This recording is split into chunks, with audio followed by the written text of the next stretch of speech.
Firman Tuhan buat kita terambil dari Matius 28 ayat 1 sampai 10 dengan tema kemenangan yang sejati. Mari umat Tuhan kita baca firman Tuhan ini bersama-sama. Saya baca tergambil, Bapak Ibu Saudara yang kasih Tuhan, baca ayat 6. Kebangkitan Yesus setelah hari Sabat lewat, menjelang menyingsingnya fajar pada hari pertama minggu itu, pergilah Maria Magdalena dan Maria yang lain menengok kubur itu.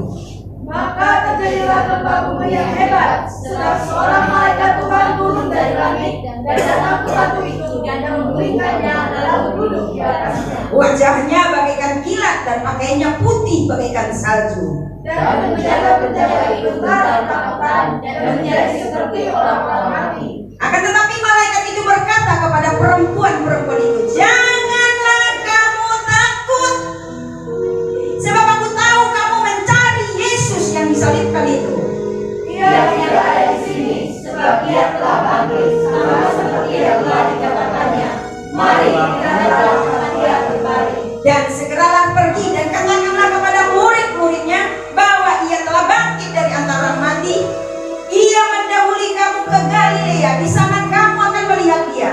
Sesungguhnya aku telah mengatakannya kepadamu. Mereka segera pergi dari kubur itu dengan takut dan dengan sukacita yang besar, dan berlari dengan cepat untuk memberitahukannya kepada murid-murid Yesus. Tiba-tiba Yesus berjumpa dengan mereka dan berkata, salam bagimu. Mereka mendekatinya dan memeluk kakinya serta menyembahnya. Maka kata Yesus kepada mereka, jangan takut, pergi dan katakanlah kepada saudara-saudaraku supaya mereka pergi ke Galilea, dan di sanalah mereka akan melihat aku. Amin. Jangan dulu kita baca sama-sama satu kata yang sangat menarik. Satu kalimat yang sangat menarik di Alkitab kita mungkin dikasih tanda merah di ayat 9, sama-sama kita baca dan kasih bahasa isyaratmu kepada sesamamu dengan membacakan ayat ini. Dua kata tapi jadi satu kalimat. Apa itu? Salam bagimu. Oke, sama-sama kita katakan. 1, 2, ya. Salam bagimu. Amin. Silakan duduk Bapak Ibu yang dikasih Tuhan. Tema firman Tuhan untuk kita hari ini, kemenangan yang sejati. Kalau saya jelaskan firman Matius 28 ayat 1 sampai 10, ayat 1 sampai 10 ini di berbagai tempat, di berbagai gereja sudah dijelaskan. Dan bahkan di khotbah-khotbah saya sebelumnya sudah sering saya jelaskan bahwa bahkan ini kali kedua tema yang sama, kemenangan yang sejati, saya sampaikan di tempat ini. Tetapi dengan firman yang sama, rahasia yang berbeda. Firman Tuhan yang Tuhan mau bagikan buat kita hari ini yang temanya adalah kemenangan yang sejati. Ayat kuncinya, kalimat kuncinya adalah salam bagimu. Tiba-tiba Yesus berjumpa dengan mereka dan berkata, salam bagimu. Adakah salam di hati kita? Amin. Yesus sudah bangkit? Ya, Yesus sudah bangkit. Karena Yesus sudah bangkit, maka Yesus berkata, salam bagimu. Amin. Amin. Terima salam itu. Ketika Tuhan berkata, salam bagimu, katakan, saya terima salam Kristus. Amin. Amin. Salam bagimu. Aku terima salam Kristus. Saudaraku yang dikasih Tuhan, ini yang paling kita butuhkan. Amin. Ketika engkau masuk ke satu rumah, engkau berkata shalom. Ketika engkau keluar rumah, engkau mengatakan kepada orang yang di rumah shalom. Itulah yang sama dikatakan oleh Yesus, salam bagimu, shalom bagimu. Itu yang Tuhan bagikan di hari ini, di hari Paskah ini. Karena kunci dari kemenangan yang sejati adalah salam bagimu. Amin. Jikalau kau terima salam dari Kristus hari ini, maka engkau ditakbiskan menjadi pemenang sejati. Amin. Saya ulangi kembali. Jika engkau terima salam Kristus saat ini, ketika engkau mendengarkan firman Tuhan ini, engkau terima salam dari Kristus, maka engkaulah pemenang yang sejati. Amin. Mau jadi pemenang sejati? Fokus dengarkan firman Tuhan. Ketika Yesus disalibkan, ada 7 ucapan Yesus di kayu salib. Bagi kita yang sudah baca firman Tuhan mesti tahu. Tapi mungkin tidak tahu kalau ada 7 kalimat yang diucapkan Yesus.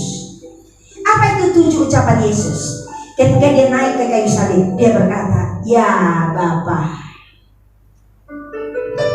Lanjutkan. "Ampunilah mereka, karena mereka tidak tahu apa yang mereka lakukan." Itu yang pertama. Yang kedua, yang Yesus ucapkan ketika dia di kayu salib, dia katakan kepada sebelah kanan. Dia katakan, "Sesungguhnya hari ini engkau ada bersama aku di Firdaus."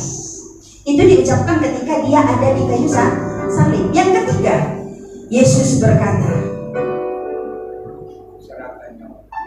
dia katakan ada orang di depannya. Siapa yang di depannya? Ketika disalib dia di sana siapa? Perempuan lebih banyak atau siapa di antara perempuan itu? Ya, dia katakan, "Ibu, ini anakmu."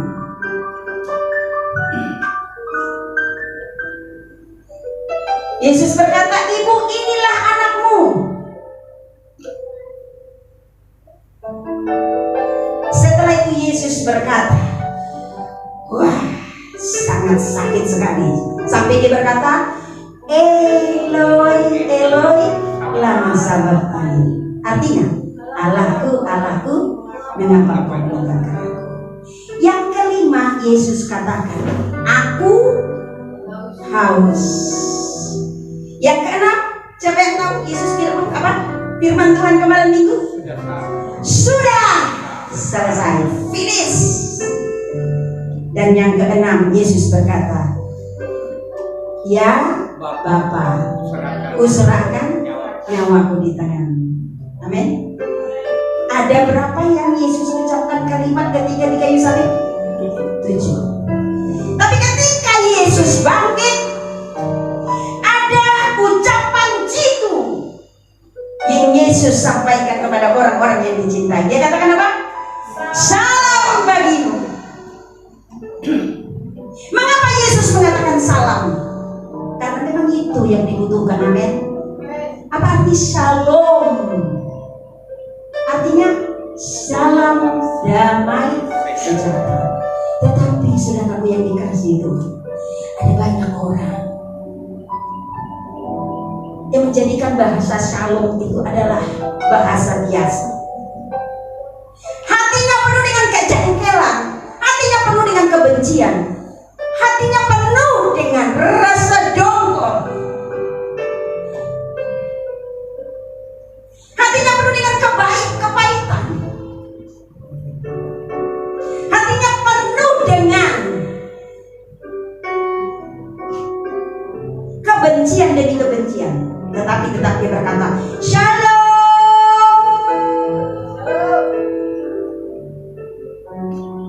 Bukan salam yang seperti itu yang Yesus bagikan. Bisa saja engkau masuk ke satu rumah, engkau benci dengan orang yang di dalam rumah, tapi karena engkau Kristen, kau selalu berkata shalom. Ketika kau keluar rumah, engkau sedang dongkol, engkau benci dengan salah seorang yang ada di rumah. Mungkin engkau lagi kecewa, mungkin engkau lagi hati susah, sedih. Tapi karena sudah menjadi satu kebiasaan, engkau mengatakan shalom.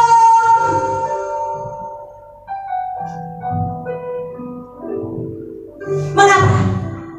Karena dianggap kata shalom itu adalah bahasa murahan. Tapi hari ini dengarkan firman Tuhan, supaya tahu apakah arti shalom yang sesungguhnya. Ada 2 wujud dari shalom. Wujud shalom ada 2. Yang pertama, Shalom itu nyata. Amin. Katakan shalom itu nyata. 1, 2 ya.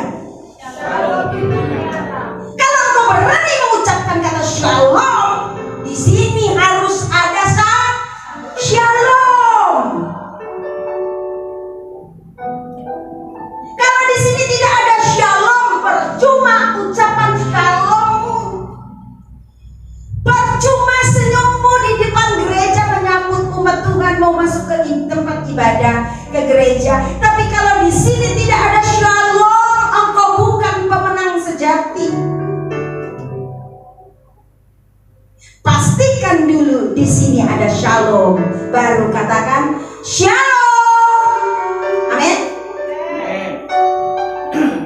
Pastikan di sini ada damai sejahtera, baru engkau tersenyum, smile menyambut umat Tuhan. Amin.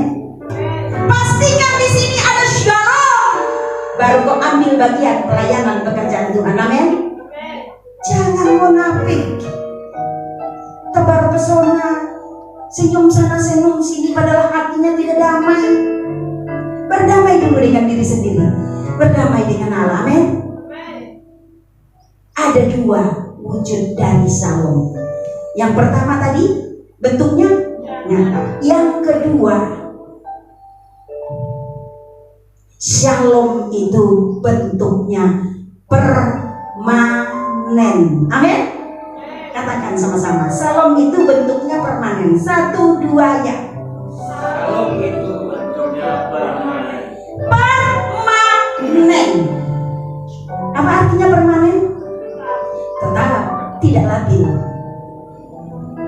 Engkau merasa engkau sudah melakukan yang baik, disambut dengan tidak baik, kan dalam dirimu ada shalom. Perlukah engkau terganggu? Tetap aja senyum pepsoden. Amin.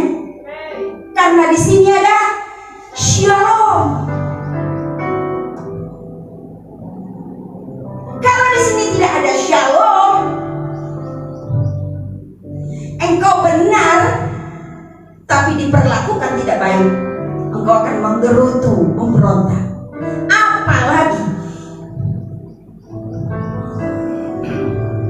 terbalik ya, saya katakan, engkau salah dipersalahkan, engkau tidak mau terima. Apalagi kalau kau benar dipersalahkan, engkau tidak terima. Karena apa? Tidak ada shalom di sini, di hati. Jadi hari ini di Paskah ini Tuhan bagikan shalom buat kita semua. Yang mau terima shalom, katakan amin, angkat tanganmu. Engkaulah pemenang-pemenang sejati. Orang-orang yang bagaimanakah yang menerima shalom gitu? Dikatakan ayat 9. Tiba-tiba Yesus berjumpa dengan mereka dan berkata, shalom bagimu. Mereka mendekatinya dan memeluk kakinya serta menyembahnya. Siapakah mereka? Siapa mereka? Perempuan-perempuan yang datang ke kubur Yesus. Ketika mereka datang ke kubur Yesus, malaikat berkata, oh dia sudah tidak ada di sini, dia sudah bangkit. Pergilah mendahuluinya ke mana? Galilea.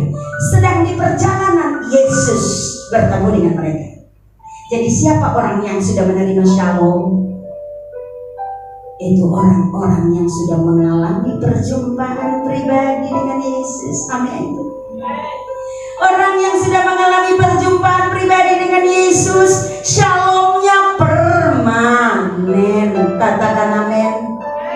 Terganggu keuangan, dia tidak akan mengeluh karena shalomnya permanen. Ketika dia pelayanannya tidak dihargai, dia tidak terganggu karena shalomnya permanen. Saya mau tanya, rumah yang dibangun permanen bisa dipindahkan apa enggak? Ya, yang biasa tukang siapa? Bisa dipindahkan Pak? Kalau rumah zaman dulu yang terbuat dari kayu itu ada di satu daerah sampai sekarang masih ada yang rumah bisa dipindah-pindah, bukan? Ya, Sulawesi bisa rumahnya dipindah, digotong. karena tidak permanen. Shalom yang ada di dalam dirimu kalau tidak permanen, itu bukan shalom dari Kristus. Karena shalom yang dari Kristus wujudnya permanen. Kalau selama ini tidak permanen, no problem. Amin. Tapi hari ini shalom dari Kristus harus permanen di hatimu. Amin. Jadi orang-orang yang sudah mengalami perjumpaan pribadi dengan Yesus pasti sudah menerima salam Kristus. Ciri-ciri orang yang sudah mengalami perjumpaan dengan Yesus, alias yang sudah menerima salam Kristus, dia berkata apa? Ku telah mati dan tinggalkan cara hidupku yang lama. Semuanya sia-sia yang tak berarti lagi. Hidup ini ku letakkan pada besar-Mu ya Tuhan. Jadilah padaku seperti yang Kau ingini. Sekali lagi katakan, ku telah mati. Telah mati dan tinggalkan cara hidupku yang lama. Semuanya sia-sia dan tak berarti lagi. Hidup ini ku letakkan pada mezbah-Mu ya Tuhan. Jadilah padaku seperti yang Kau ingini. Jadilah padaku seperti yang Kau ingini.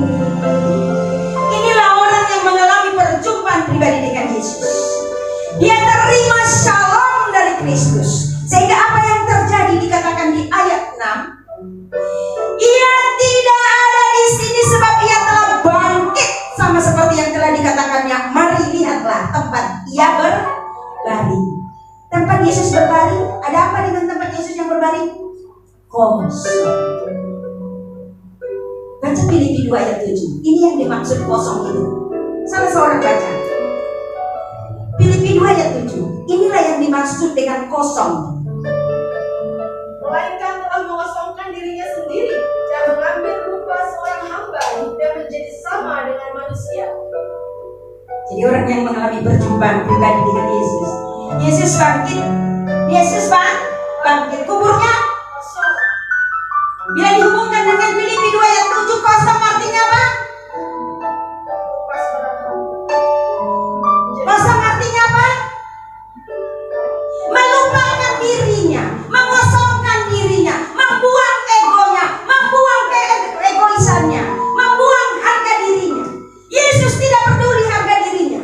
Dia diolok, dihina, padahal dia adalah Tuhan. Dia raja di atas segala raja. Dia diolok, dia diludahi, tetap dia berkata, Bapa, ampuni mereka. Mereka tidak tahu apa yang mereka lakukan. Jadi biasanya orang-orang yang sudah mengalami pengalaman yang seperti Yesus alami, yaitu mengalami perjumpaan pribadi dengan Yesus, ia bisa mengosongkan diri. Amin. Yang mau mengosongkan diri katakan amin. Sampai di mana harga dirimu? Ketika engkau ditegur, dinasehati, langsung engkau melawan, memberontak. Apakah harga dirimu lebih tinggi dari Yesus? Ketika engkau diolok, dipersalahkan, langsung engkau balik lagi mengolok, menghina dan mempersalahkan, membela diri, bahkan demo. Apakah harga dirimu lebih tinggi dari Yesus? Kalau Yesus saja bisa mengosongkan diri, engkau juga harus mampu mengosongkan diri. Katakan, aku tidak ada apa-apa tanpa Tuhan. Kalau kau mampu mengosongkan diri, artinya menyangkal diri, maka engkau akan terima shalom dari Kristus. Terimalah shalom dari Kristus, amin.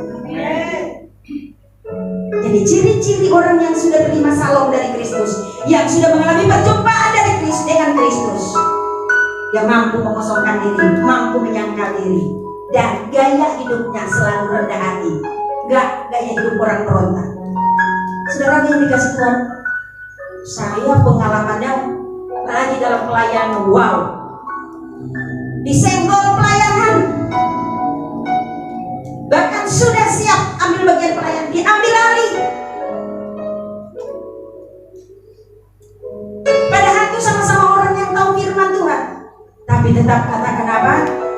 Puji Tuhan, haleluya. Damai sejahtera aku tidak terganggu karena itu. Bahkan saudaraku yang dikasih Tuhan, demi untuk damai sejahtera, terkadang saya izinkan diri saya dibohongi. Saya pura-pura tidak tahu kalau saya dibohongi, demi supaya damai sejahtera terjaga, yaitu shalom dari Kristus. Jadi orang yang sudah mengalami perjumpaan pribadi dengan Kristus, dia mampu mengosongkan dirinya sehingga dia terima shalom dari Kristus. Yang kedua, kita baca Matius 28 ayat 8. Dikatakan apa? Ayat 8. Mereka segera pergi dari kubur itu dengan takut dan dengan sukacita yang besar, berlari cepat-cepat untuk memberitakannya kepada murid-muridnya. Jadi ketika mereka terima shalom dari Kristus, mereka tidak berlambat-lambat tapi berlari cepat-cepat. Seperti apa saudaraku yang dikasih Tuhan? Berlari cepat-cepat ini seperti apa?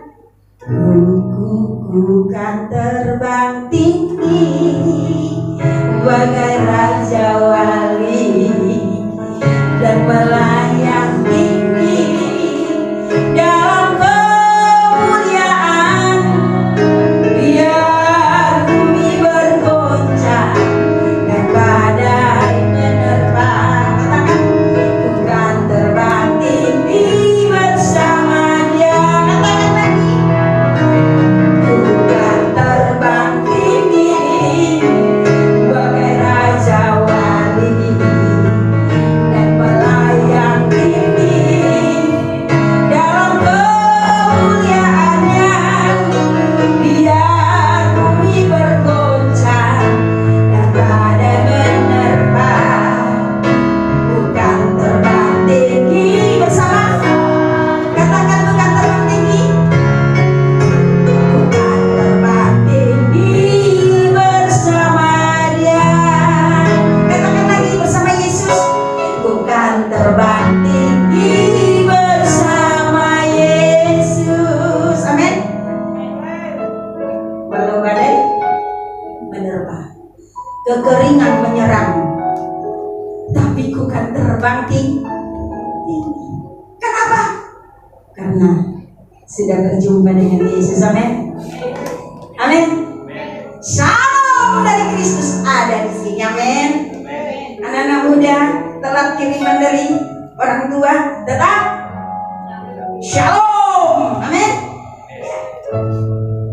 Jadi saudaraku yang dikasih Tuhan, dua ciri-ciri orang yang mengalami perjumpaan dengan Yesus, yang sudah terima shalom dari Kristus, yaitu mampu mengosongkan diri, tetap mengatakan, aku ini hamba. Amin. Aku bukan bos, aku bukan raja. Jadi aku diperlakukan tidak enak, itu panas. Amin. Amin. Tidak minta dihargai, tapi menghargai. Yang kedua, ciri-ciri orang yang mengalami perjumpaan pribadi dengan Yesus, berlarinya cepat-cepat. Itu kata firman Tuhan. Apa arti berjalan berlari cepat-cepat.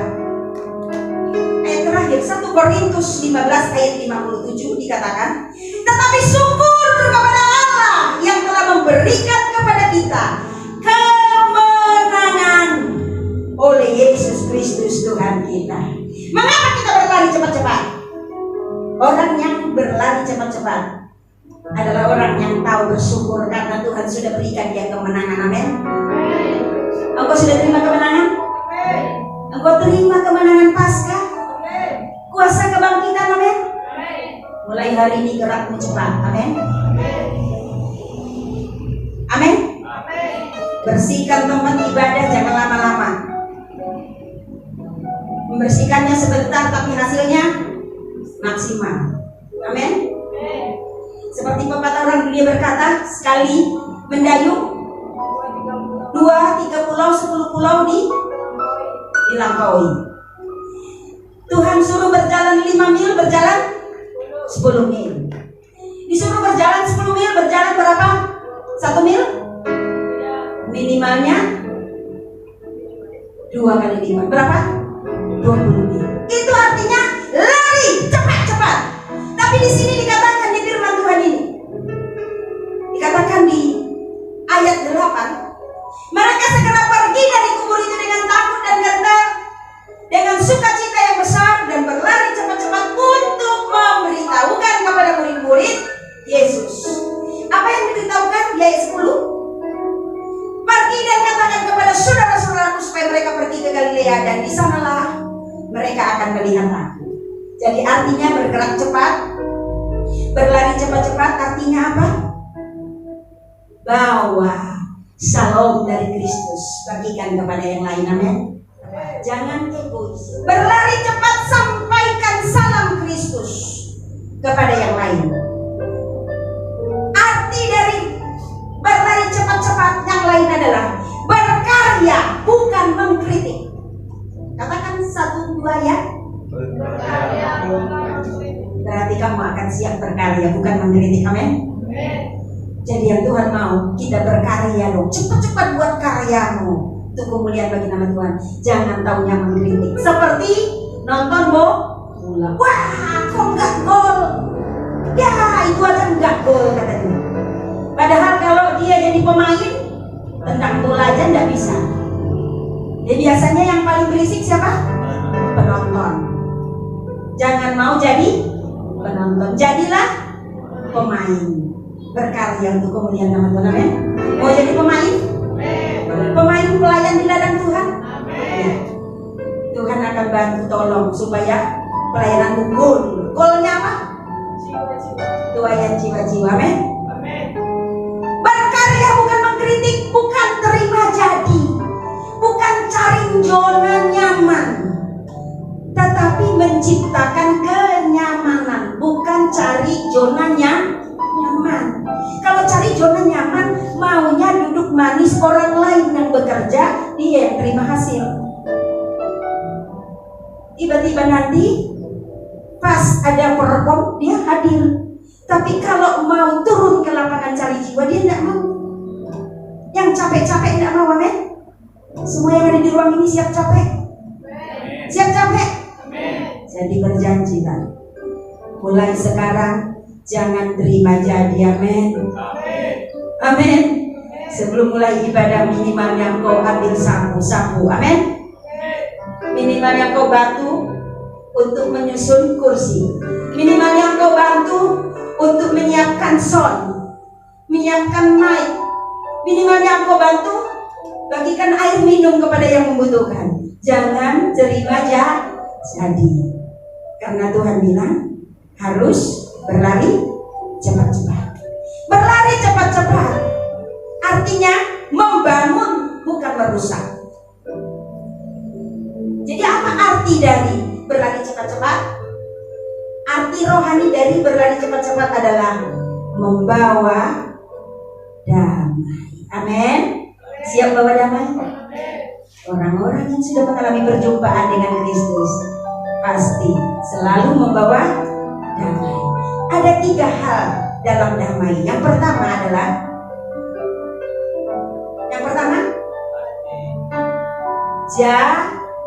jaga. Amin. Yang kedua, bawa. Yang ketiga, ciptakan. Amin. Yang tiga itu harus ada di dalam dirimu kalau betul kau pemenang sejati. Apa itu? Yang pertama, jaga damai sejahteramu. Amin. Yang kedua, kemana kau pergi? Bawa damai sejahteramu. Bukan bawa dompet. Dompetmu boleh tinggal, tapi damai sejahtera tidak boleh tinggal. Amin. Kalau dompet tinggal, damai sejahtera ikut, masalahmu selesai apa enggak? Selesai apa enggak? Selesai. Tapi kalau kau tidak bawa damai sejahtera, kamu bawa dompet, bukan masalahmu saja yang tidak selesai, tapi kamu bisa dapat masalah. Amin. Di situ sedikit kamu di jalan, disalip orang, langsung kau katakan apa? Kebun binatang. Apalagi bahasa-bahasa yang kotor. Karena apa? Nggak bawa damai sejahtera sih, nggak bawa shalom.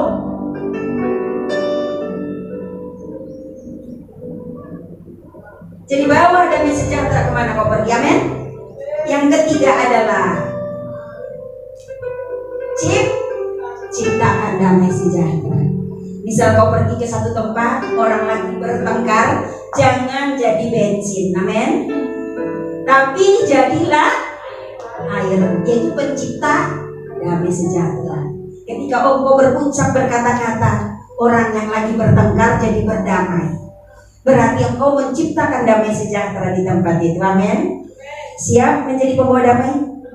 Terima kemenangan yang sejati di Paskah ini dengan terima salam dari Kristus dan bagikan salam itu kepada orang lain.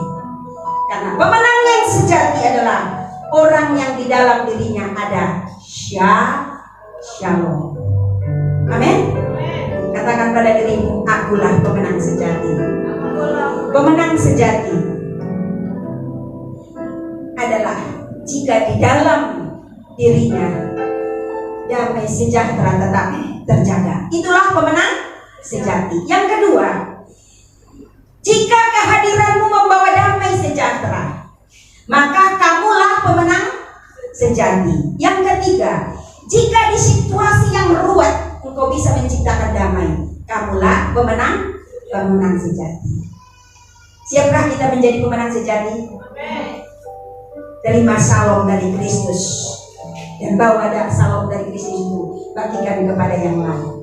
Tuhan Yesus memberkati.